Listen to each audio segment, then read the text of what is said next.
we have Dan Romano in the waiting room. Oh, okay. Yeah, I'm gonna try to fix it. He's coming in as Dan Romano is running for city court judge in the city of Yonkers. There's 3 slots available. Yes, we're gonna bring him in. He's adjusting his camera. Welcome, Dan. How you doing? Oh, very well. Dan Yourself? the man. I'm great. Can you hear me? Yes, sir. Yes. What's up, Dan? How yes, are you? sir. How are you? Well, Dan, you know what? Congratulations, because there are 3 positions available for city court judge in the city of Yonkers. The Democratic Party endorsed 3 candidates.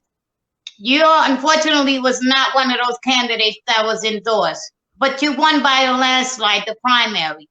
And it showed that not only the people are the ones that make the decision when it comes to the voting booth and, in the ballot, but it also is a testimony to your reputation, your family's reputation. Your father was very beloved. I know you lost it not long ago, and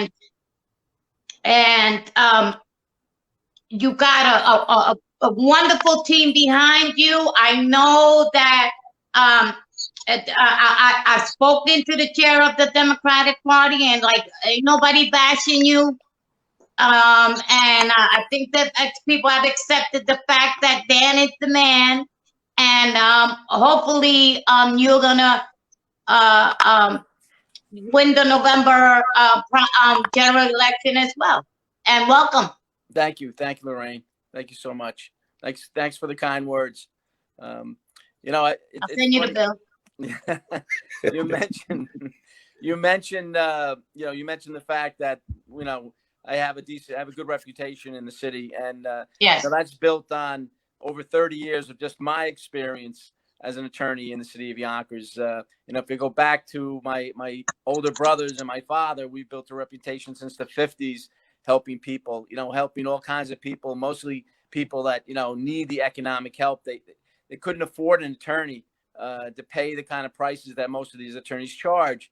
So we've always built ourselves, and we've been very proud of the fact that we've been help the little person, to help the struggling, the shopkeeper or the homeowner, help them with the little things, that they need help with, whether it's sometimes it's a traffic ticket, whatever it is. We've always prided ourselves by helping people from, especially from the others, from, someone who is struggling, economic. The lower economic status, us poor people from the south side of town.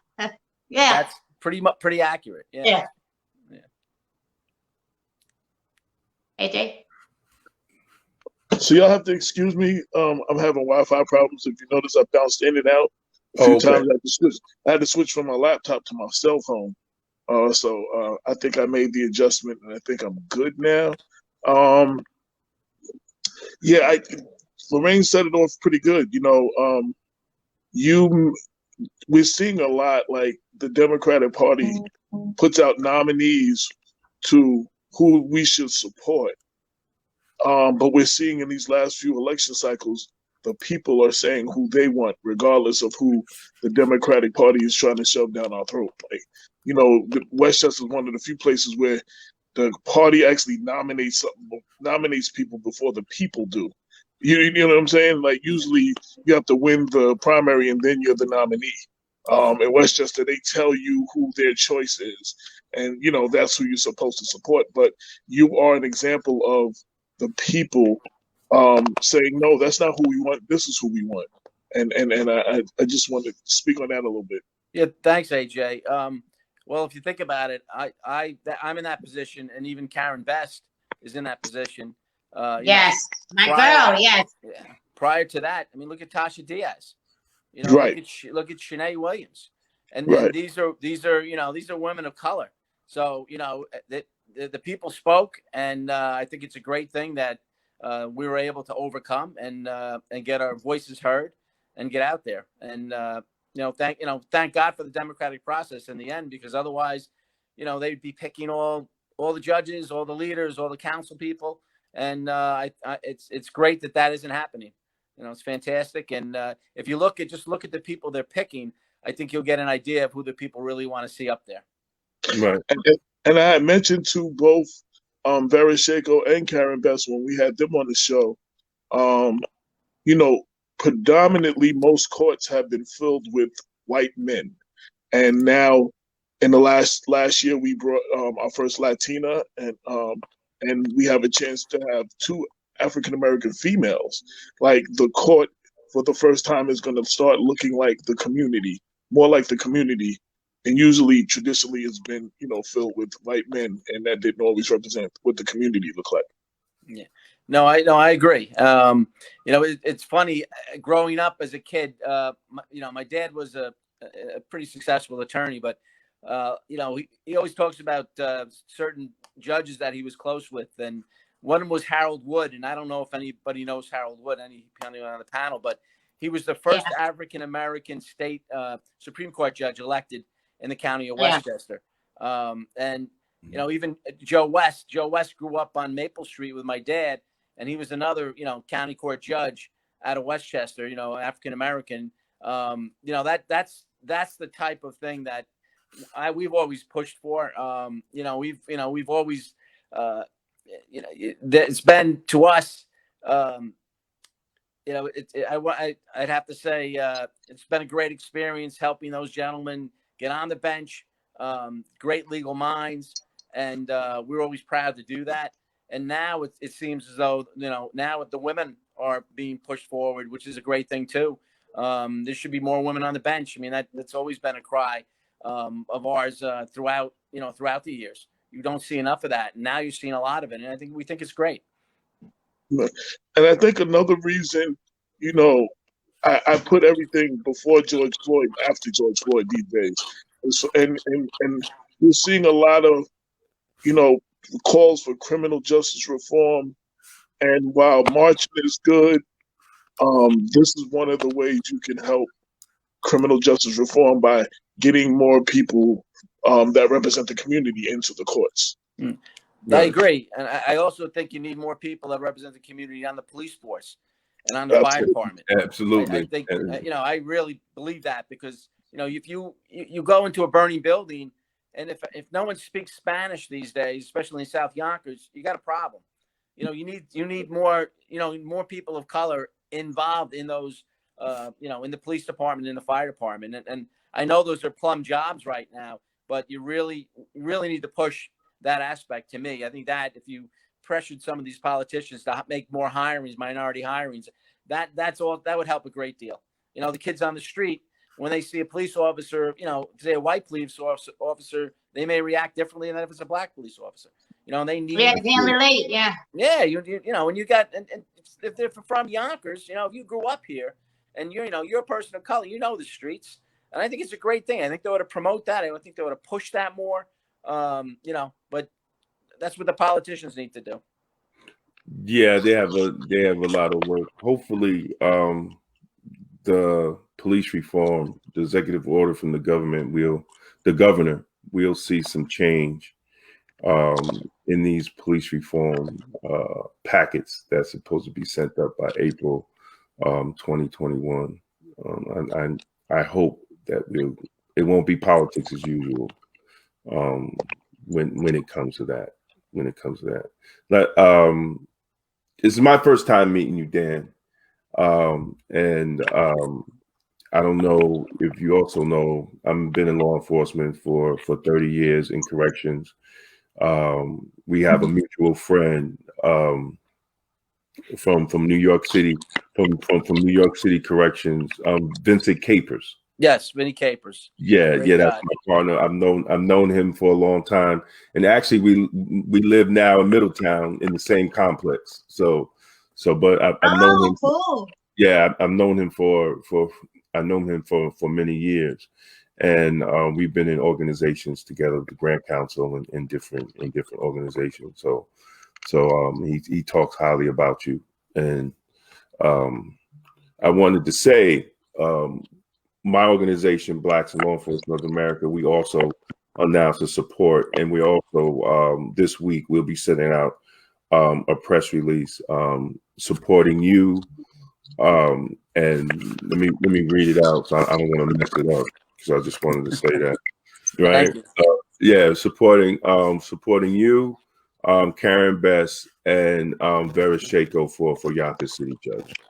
So you'll definitely have our support, and we'll have a flyer, but it'll be among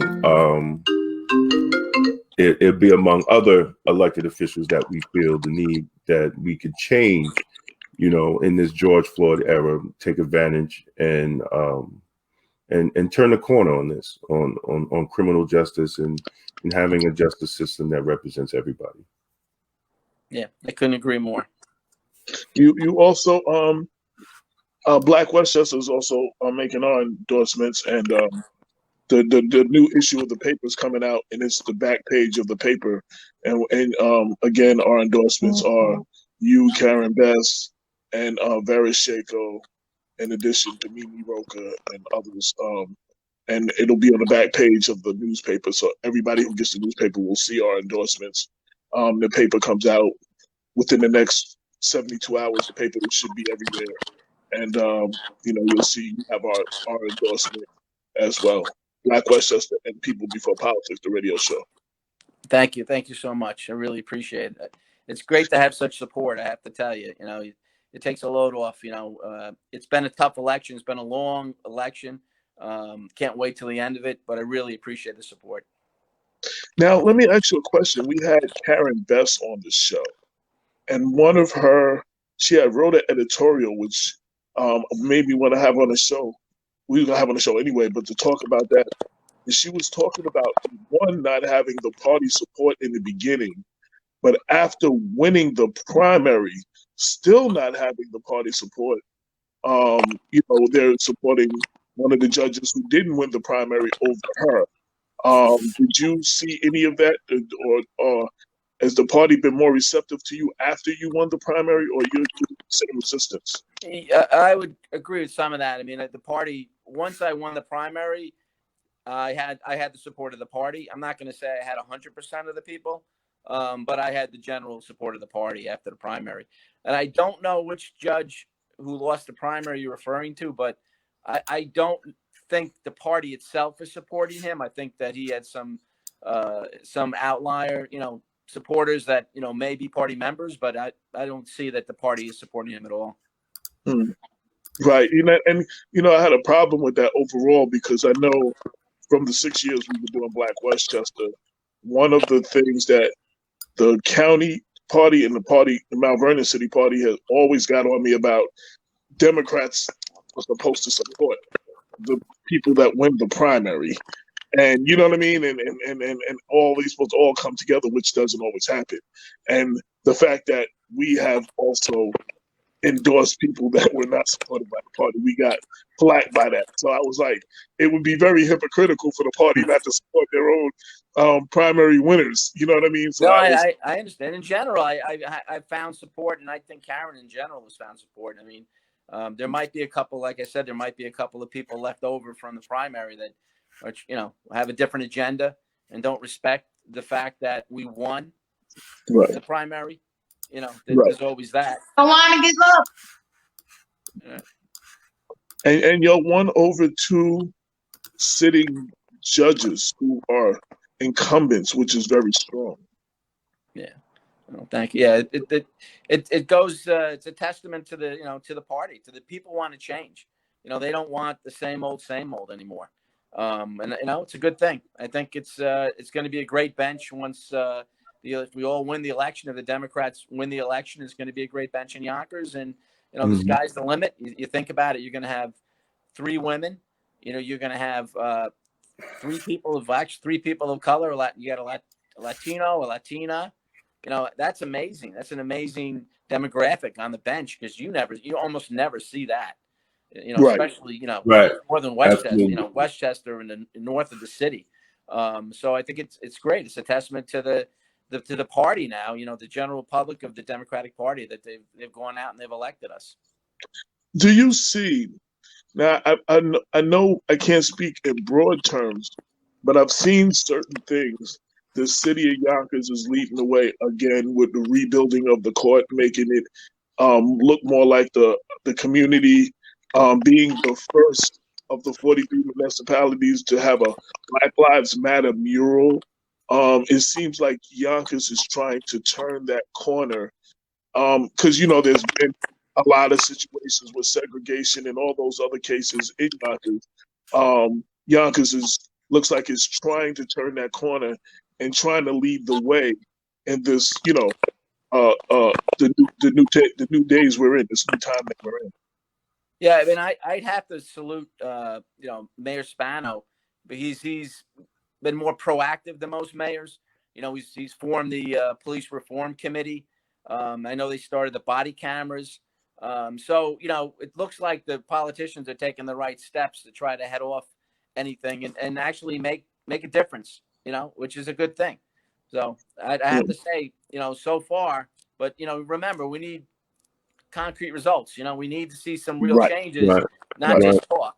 So, I don't know what the future holds, but so far so good. They're taking the right steps.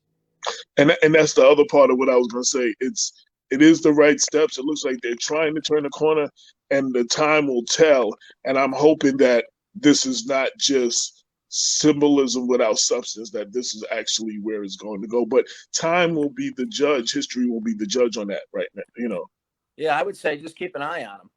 Exactly. Keep the pressure on them, keep your eye on them, and don't let them off the hook, because like you and I both know, those politicians, Absolutely. Make sure you watch them. That's all. They riding with the flow right now, with the tide, and then hopefully everything will disappear and people will stop talking and nobody will notice there wasn't no changes. You gotta keep an eye on conversation. That's the key. The conversation is the key. Keep Right. that pressure up. And if nothing else, that's what Black Westchester does best. Keeping that conversation and trying to keep the elected officials as honest as possible, at least shedding a light on them. I want to go back. So for those, like Damon said, he's been seeing me for the first time.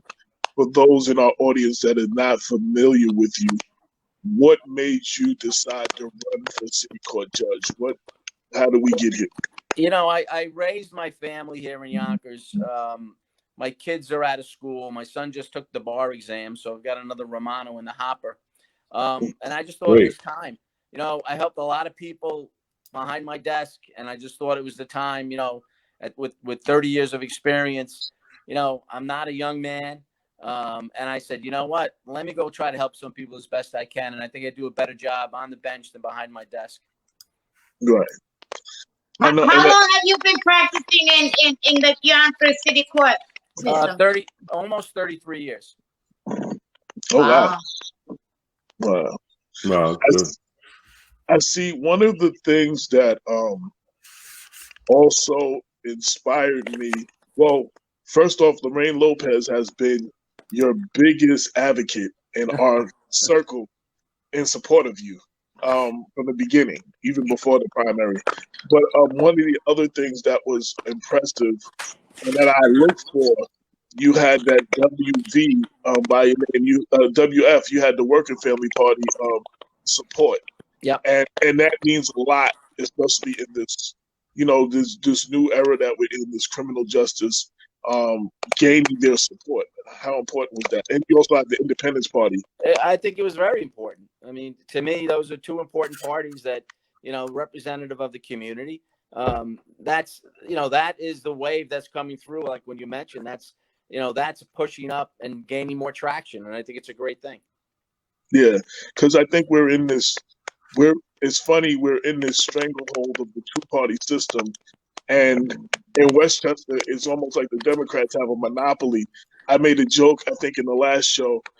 Politicians and elected officials are the ones that fight corporations when they have monopolies. And, like, they are the monopoly now. Like, you know what I'm saying? Right. So the Working Family Party and the Independence Party have been a great third choice, to keep them honest, to bring things to the table that might not have been discussed within the candidates of the first two parties, the major two parties. I think they bring other things to the table, and that's very important. Dan, are you on all three lines in the ballot in November? I am, yes, Democratic, Working Families, and the Independence Party. Very good, very good. And another reason that's good, as of 2014, I've made a conscious effort that I will vote for candidates on any line other than the Democratic Party. Yeah, so you have Working Family Party. I will be voting for you on the Working Family. No, I can't vote for you, but I would have voted for you on the Working Family line as opposed to the Democratic line. I think that sends a message about the importance of the other parties. I'll pick the Independence Party, the Working Family Party. Just anything other than except for the candidates that's only on the Democratic Party, then I have to click the D. But I think that sends a message, of the importance, and they're trying to, with the new law, raise the amount of signatures and stuff they have to get to do away with those parties harder to exist. Yeah, that's to me, that's not right. If someone wants to form a political party, especially in this country, they should make it easier, not more difficult. And that's that's the two big parties trying to knock out the little parties, knock out the little guy, so that they don't have any competition. And it's sad because sometimes these smaller parties actually make a difference. I mean, back in the old days, sometimes the Independence Party could sway an election.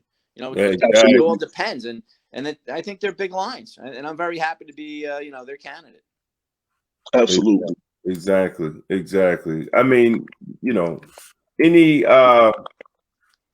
any state candidate that comes on the show from now on, they're going to have to ask the question, answer the question, why did they vote on that?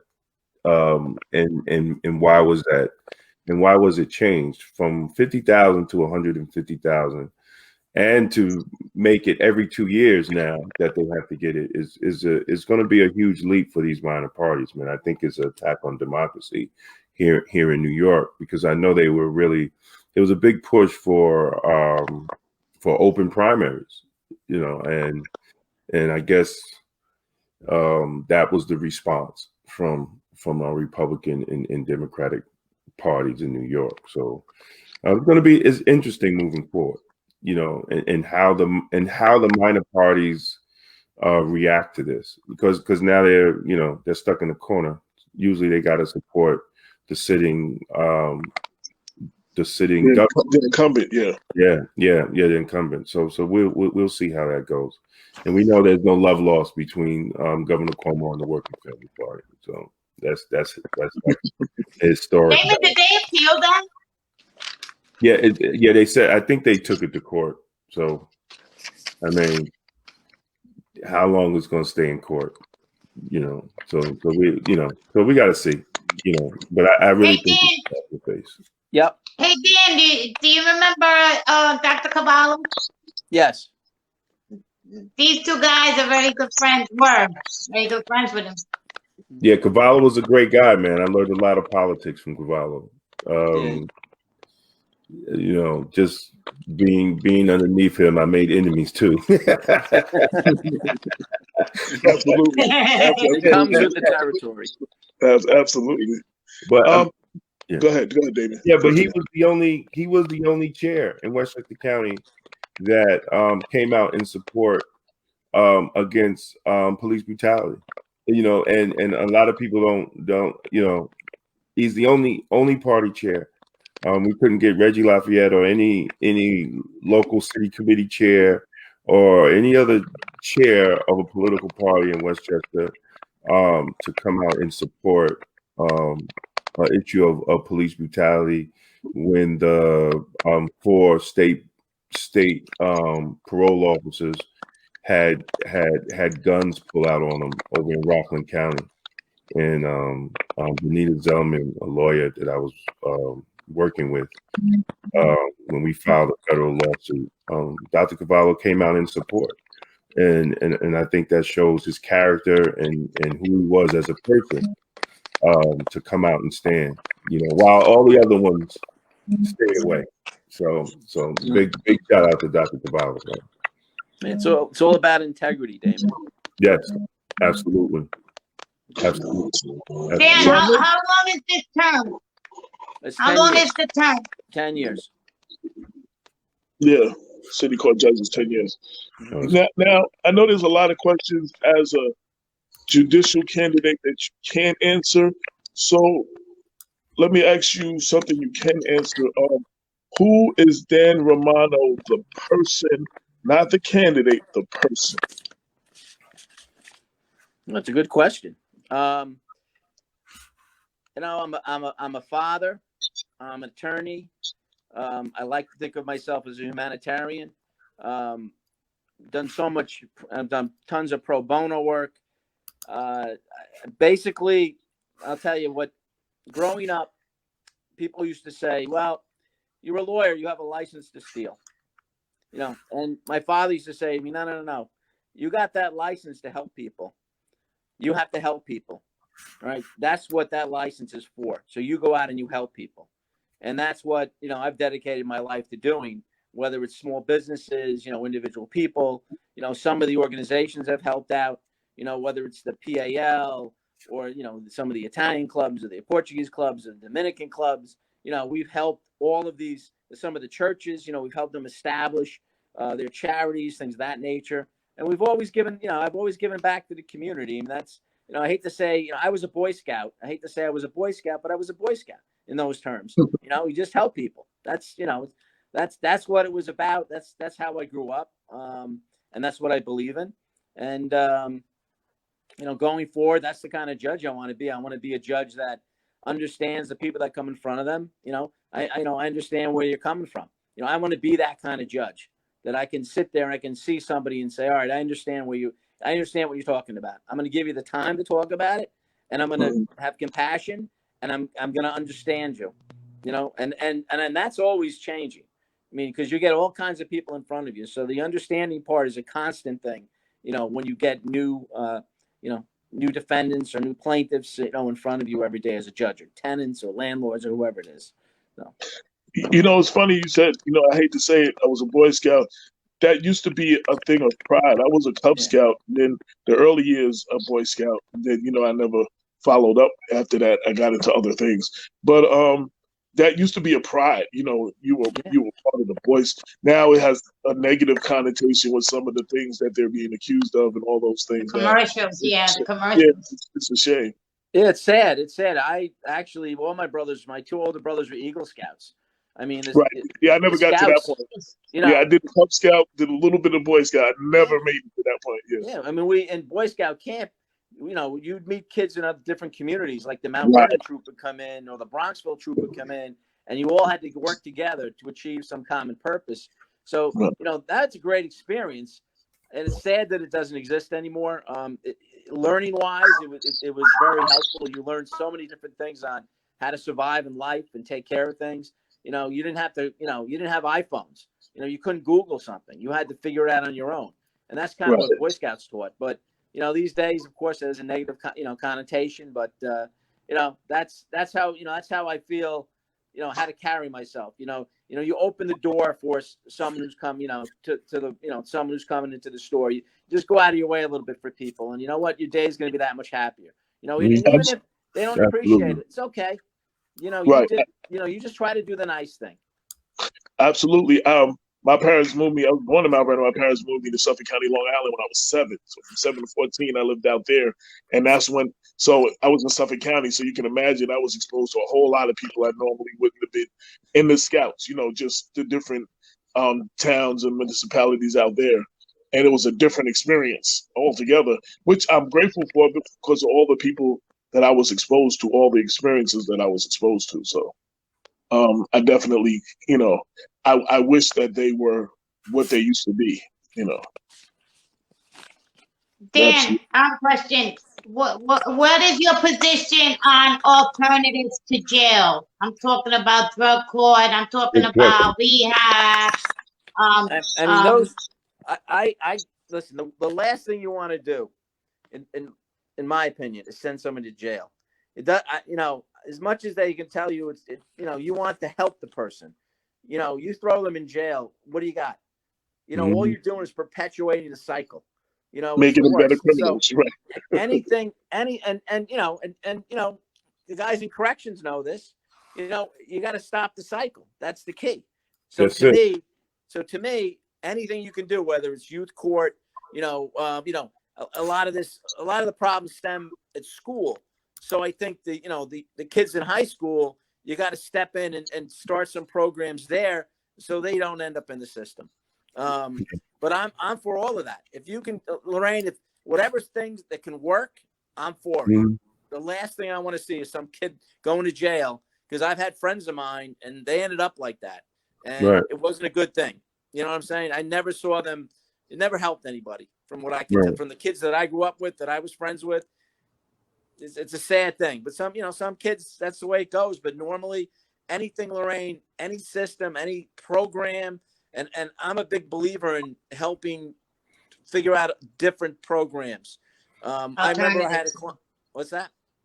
Different alternatives, yeah. Yeah, because I remember I had an early case early on in my career where I had a kid with a criminal charge, and I asked the judge, I said, well, can't we think of something outside the box to help this kid? So we gave him, the judge says, yeah, let him work at the firehouse. So the kid worked at the firehouse, and once you know it, he became a fireman. I mean, that's the kind of That's thing. what I'm talking about. Get them, Yeah. Things like that. Get them more involved. Get them working. Get them thinking and working. What do you do in jail? What do you, honestly, especially at a young age. At a young age, they're so impressionable. You got to stay out of that, as much as you can. And that's why God put you where you are. And that's I think why you won that primary. Yes.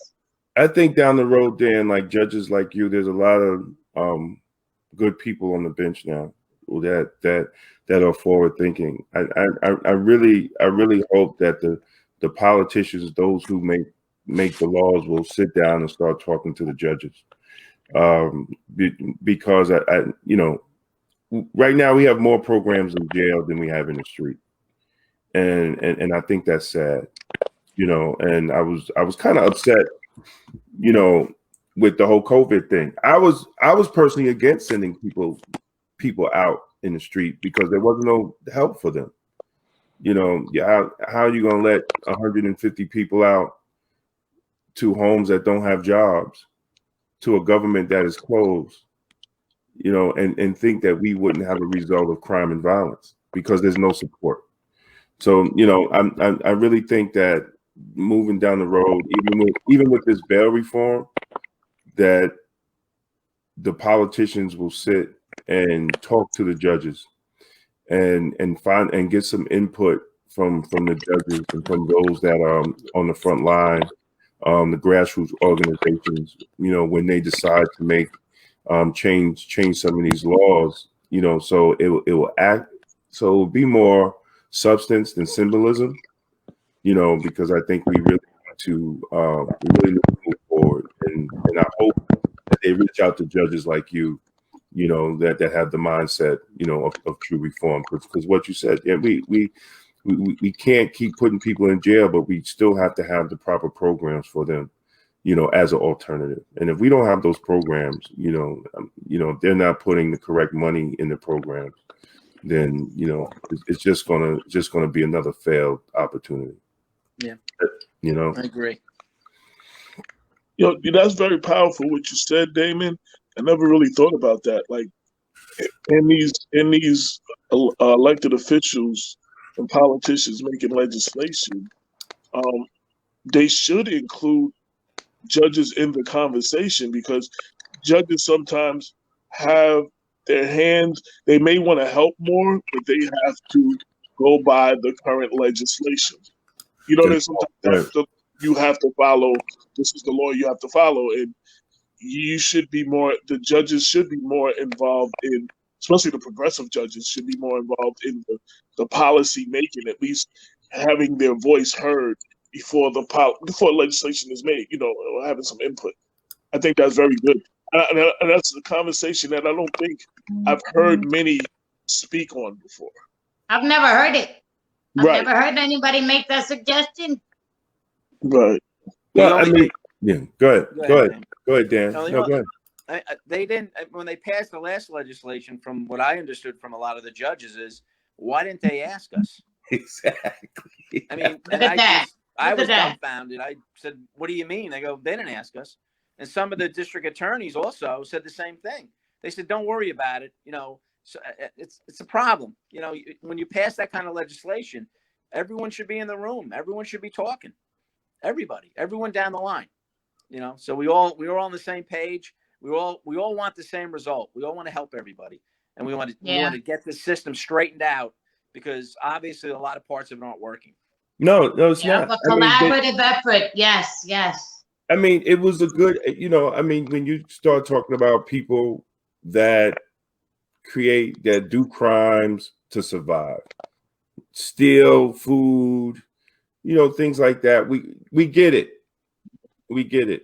But I don't think the law did not match New York State's criminal law, and the fact that you can knock an old lady out and go in front of the judge and walk out, something's wrong, and then the judge's hands is tied because of the law, right? Right. Mount Vernon, riding hour, right?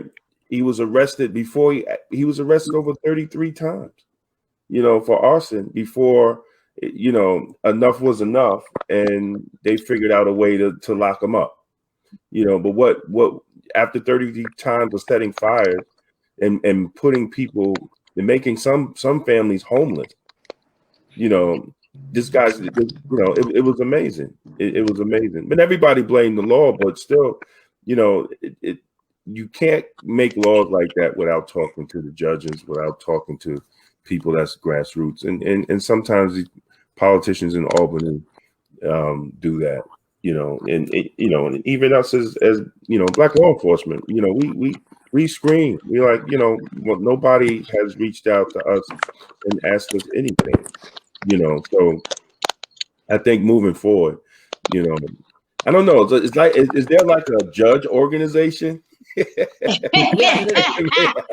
Well, there is, and they should call upon them when they do legislation.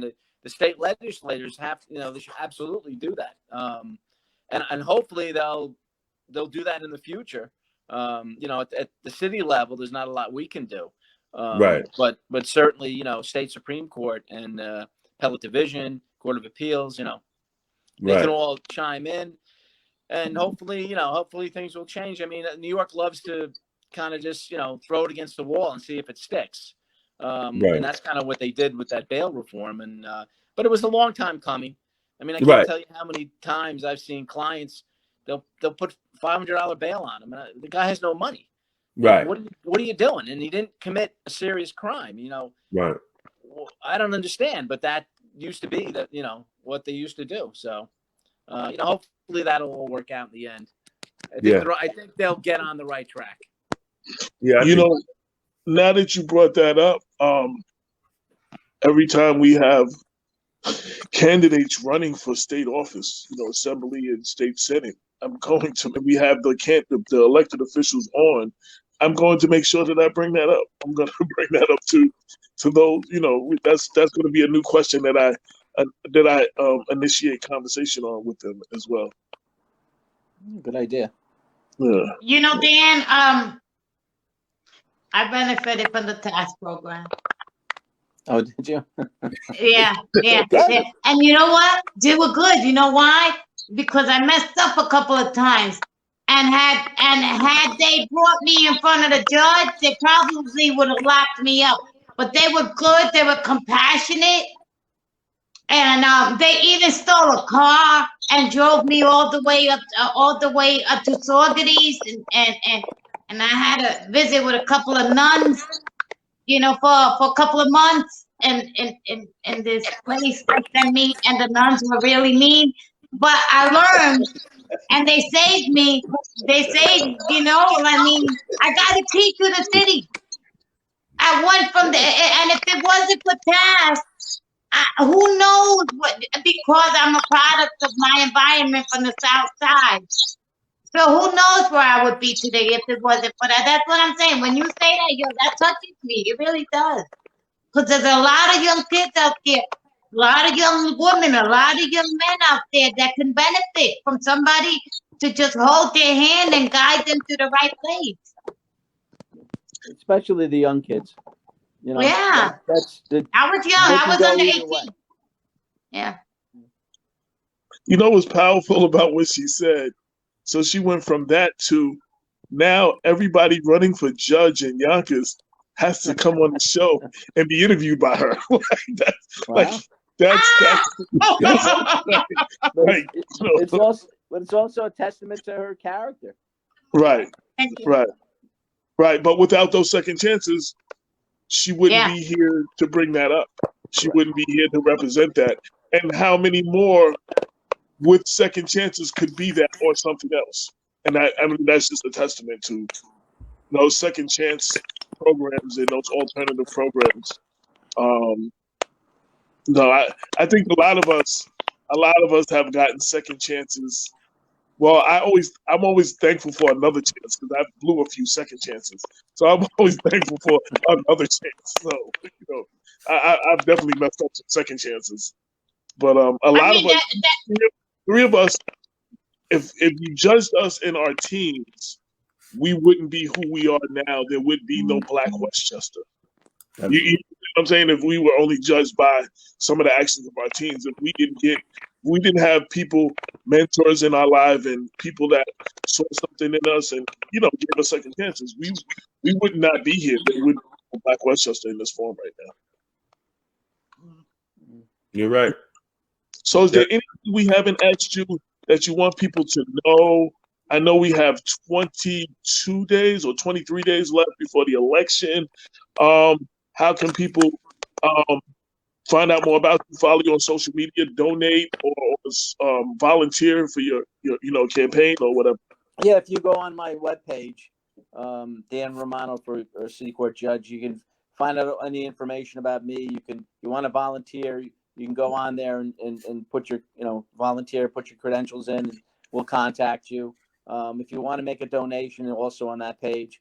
You want to contact us, it's all on that. That's what everyone's using today. Everyone's using social media. That's it. There's also phone numbers to call. But you can vote. Early voting starts the 24th. Yes, Saturday. Yeah. Right around the corner. And I would encourage people to go early vote, or if they're afraid, to early vote, then we'll get your absentee vote in and mail it in, or come out on the 3rd. But it's important to get out there. You got to, to me, it's all about sending a message. What kind of message do we want to send with the way the politics is going in this country lately? So if you want to change, go out and make the change on November 3rd. Now, being that there was a limitation of questions we could ask judicial Wait, candidates. AJ, let me just say something real quick. You're not giving yourself enough credit there. AJ, Dan is out there giving out food, volunteering at the food pantries. And he's not just showing up with a palm card. As a matter of fact, I don't even know if he has a palm card, because he shows up with masks, sanitizers, bags, because we can't use plastic bags anymore. He shows up with things that the community needs. He's not just showing up to say, vote for me. He's also giving back, and he's been giving back since day one. Dan, that's the truth. Thank Lorraine. I don't like to brag. Well, I'm gonna brag for you. I know, but thank you. God bless you. But you're right. There's so many. I've even had clients donating food. Stuff that would get thrown out every day. One of my clients has a bunch of bagel stores, and he donates the food. I would bring in food, bagels to places all summer, in the spring, and just trying to feed people. Seniors too. You go to the senior houses. Yeah. Yes. I'm sorry, AJ. No problem. No, I've been to the senior housing. We've gotten food donated for them. We've done the hand sanitizers, all that stuff. Just donating everything as much as we can. Because it's about, in the end, it's about helping people and trying to feed some of these people. When you have 400 people in line at Serrato Park on a Friday afternoon, you until you see that scene, you don't realize the need. And there's a great need. And I don't, those people, there's no more, they stopped doing that. I don't know what they're doing now. It's really, really difficult. I know my cousin, Jeff Meyer, if you know Jeff, he runs the food. Jeff, of course, we love Jeffrey Meyer. Yeah, yes. Jeff runs it up in White Plains, and he's still pushing that. It's really hard. And I think Mike Cater is going to have another He's going to have something, I think, next Friday down at Chicken Island in Yonkers. We have more food to give away to people. So, you know, it's just about giving back. You know, thanks, Lorraine. I'd love to plug, you know, but like you said, I mean, I've been doing things, and my family's been doing things within this community for 70 years. You know, so to us, it's second nature. To me, it's second nature. You know, we don't look at it to profit or anything. We just want to help people. You know, kids need something, we go out, we get them book bags, or they need something, you know, whatever it is. You know, someone says, "Hey, Dan, we could use this, we could use that." You know, if I don't have it, I'll find somebody that has it. You know, we have some network, you know, within the office, so we'll find it. And it's all about giving back. And listen, you know, you got to give back. What else are you here for? You know, I mean, why are you on this planet if not to help people? Right. That's my philosophy. And then, as I said, you have a strong advocate in Lorraine. It's been like that since day one. Before I knew you were running, that she has been advocating for you since the beginning. Yeah. I grew up with the name Romano. It's just a name in Yonkers. It's just one of those, like Lopez. No, but you know, Romano is a name that I've heard all my life. Whether it was his father, whether it was his brother, now it's Stan. Like, how could you not? Well, Lorraine, and then I met him, and then he's just fantastic. You know, some people don't know the history. My father grew up in Yonkers. You know, he didn't have a dad. His dad passed away. Dad died when he was about 1. So his mother was a widow and had to raise him and all the other kids, you know, off of Park Hill on Maple Street. Grew up on Maple Street. I used to live on Maple, too. Yeah. His oldest brother got killed in World War II. My other uncle, his other brother, ended up in a VA hospital his whole life. So Dad, at a very early age, and he was a very tough kid. He used to run, you know, all kinds of shenanigans up at Yonkers High School. And he could have went either way, but he went to the Marine Corps, and the Marine Corps straightened him out. He you know, he loved the Marine Corps. He credited them with saving his life. And then from there, he did, you know, the GI Bill allowed him to go to college and law school. So he was really a street kid, you know, a tough street kid that grew up fighting. So, you know, that was his nature. So he always gave back to the people that gave to him. The neighborhood bought him his law books because he couldn't afford them. So when the neighborhood does that, you know, you feel an obligation to give back to the community. And that's what he always instilled in me, that same philosophy. You know, like I said, I go back to what he told me when I got my law license. He said, you got a license to help people. That's what that's there for. Never forget that. So thanks, Lorraine. Well, I thank Lorraine for bringing that up, too. And in closing, since there's a limitation of questions you can answer, we came up with 2 non-generical questions that have nothing to do with the election that we asked all judicial candidates. The first one being, if your house was on fire and you can only grab 3 things, what would they be? Well, it'd be my kids and my wife.